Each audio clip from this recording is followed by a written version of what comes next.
Hello dear students, आज से हम नई सीरीज शुरू कर रहे हैं। इसके अंतर्गत हम करवाएंगे काव्य खंड के अंतर्गत आने वाले चैप्टर्स को। इससे पहले हमने गद्य खंड को लिया था, तो इसलिए अब हम करेंगे काव्य खंड। गद्य खंड की प्लेलिस्ट हमने अलग से बना दी है, आप वहां जाकर के देख सकते हैं और पढ़ सकते हैं। और काव्य खंड के अंतर्गत हम करवाएंगे सिर्फ प्रश्नों के उत्तर।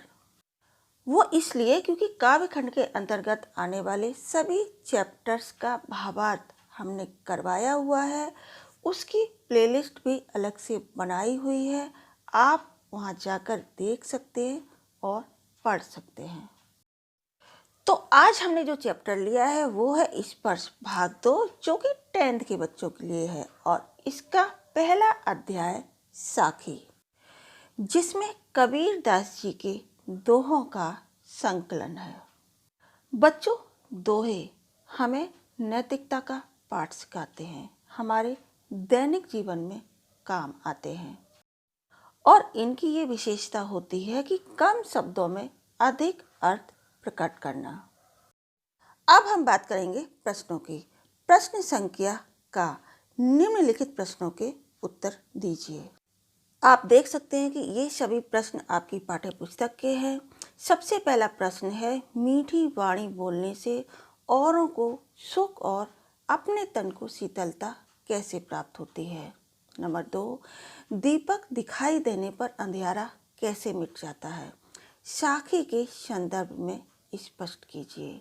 नंबर 3, ईश्वर कण कण में व्याप्त है पर हम उसे क्यों नहीं देख पाते। नंबर 4, संसार में सुखी व्यक्ति कौन है और दुखी कौन। यहाँ सोना और जागना किसके प्रतीक हैं, इसका प्रयोग यहाँ क्यों किया गया है, स्पष्ट कीजिए। नंबर 5, अपने स्वभाव को निर्मल रखने के लिए कबीर ने क्या उपाय सुझाया है। नंबर 6, एकै असिर पीब का पढ़ाई सु पंडित होई, इस पंक्ति द्वारा कवि क्या कहना चाहते हैं। नंबर 7, कबीर की उद्धृत साखियों की भाषा की विशेषता स्पष्ट कीजिए। तो ये सभी प्रश्न आपकी बुक के हैं, जो कि मोस्ट इम्पॉर्टेंट है। इन्हीं प्रश्नों से दूसरे प्रश्न बनते हैं। ठीक, तो आज हम करेंगे इन प्रश्नों के उत्तर।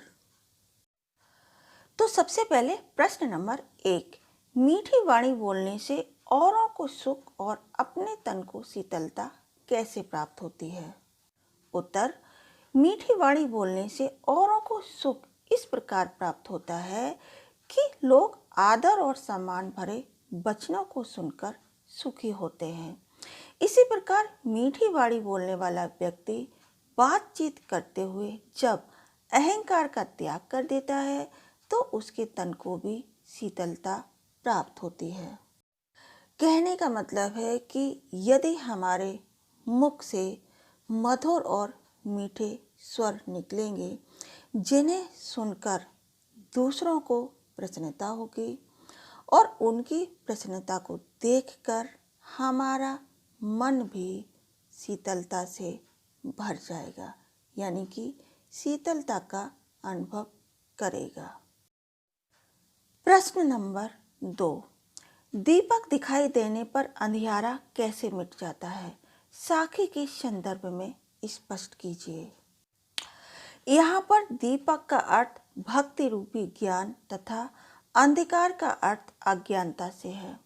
जिस प्रकार दीपक के प्रकाश से अंधकार समाप्त हो जाता है, उसी प्रकार अहंकार नष्ट होने पर तथा ईश्वर के प्रेम रूपी प्रकाश को पाने से मन के सारे भ्रम, कलेश, परेशानियां, संदेह, प्रश्न आदि समाप्त हो जाते हैं, जिससे मनुष्य का सारा अज्ञान रूपी अंधकार मिट जाता है। बच्चों, इन प्रश्नों में काफ़ी गहराई है। जब तक आप इन दोहों का अर्थ नहीं समझेंगे, तब तक आपको इन प्रश्नों का उत्तर अच्छे से समझ में नहीं आएगा। इसलिए जरूरी हो जाता है दोहों के अर्थ को समझना। और इसलिए हमारे पुराने वीडियोज आप वॉच कीजिए, उनके अर्थ को समझिए, प्रश्न उत्तर खुद ब खुद तैयार हो जाएंगे।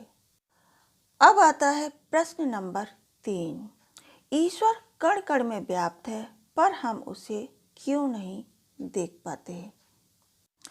इसमें प्रश्न नंबर 2 भी दिया है, लेकिन यहाँ पर हम सिर्फ करेंगे प्रश्न नंबर 3। ईश्वर कण कण में व्याप्त है पर हम उसे इसलिए नहीं देख पाते क्योंकि हम अज्ञानी, अविश्वासी और अहंकारी हैं।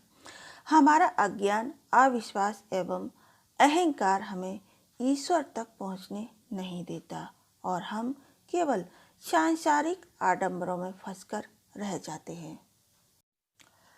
संसार में सुखी कौन है और दुखी कौन? यहाँ सोना और जागना किसके प्रतीक हैं?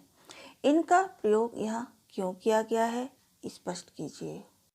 इसके अलावा यहाँ 2 प्रश्न और दिए हैं जिनका उत्तर भी सेम है। संसार में सुखी व्यक्ति वह है जो ईश्वर के प्रति प्रेम न रखकर तन मन से सांसारिक सुखों को भोगता है और अपना जीवन सुख समृद्धि आदि के बीच व्यतीत करता है। संसार में दुखी व्यक्ति वह है जो ईश्वर के प्रेम में पड़कर दिन रात उनसे मिलने के लिए जागता और तड़पता रहता है। यहाँ सोना शब्द प्रतीक है ईश्वर के प्रति उदासीनता का भाव रखने का, जबकि जागना शब्द प्रतीक है ईश्वर के प्रति आस्था रखने तथा उसे पाने के उपाय में प्रयासरत रहने का। कबीरदास ने ईश्वर के प्रति उदासीन लोगों के भौतिक संसार के सुखों को व्यर्थ बताते हुए उन्हें सोया हुआ बताया है। उनके अनुसार ईश्वर के प्रति भक्तों की तड़प में ही जीवन और जागरण उपस्थित है। यानी कि ईश्वर के प्रति आस्था रखना जागने के समान है। प्रश्न नंबर 5। अपने स्वभाव को निर्मल रखने के लिए कबीर ने क्या उपाय सुझाया है? अपने स्वभाव को निर्मल रखने के लिए कबीर ने उपाय सुझाते हुए बताया है कि हमें निंदा करने वाले मनुष्य को सदा अपने पास रखना चाहिए और उनकी बातों पर ध्यान देना चाहिए। इससे हम अपने स्वभाव और चरित्र को निर्मल बना सकते हैं। तो बच्चों, आज का वीडियो यहाँ समाप्त होता है। बचे हुए 2 प्रश्न हम करेंगे अपने नेक्स्ट वीडियो में।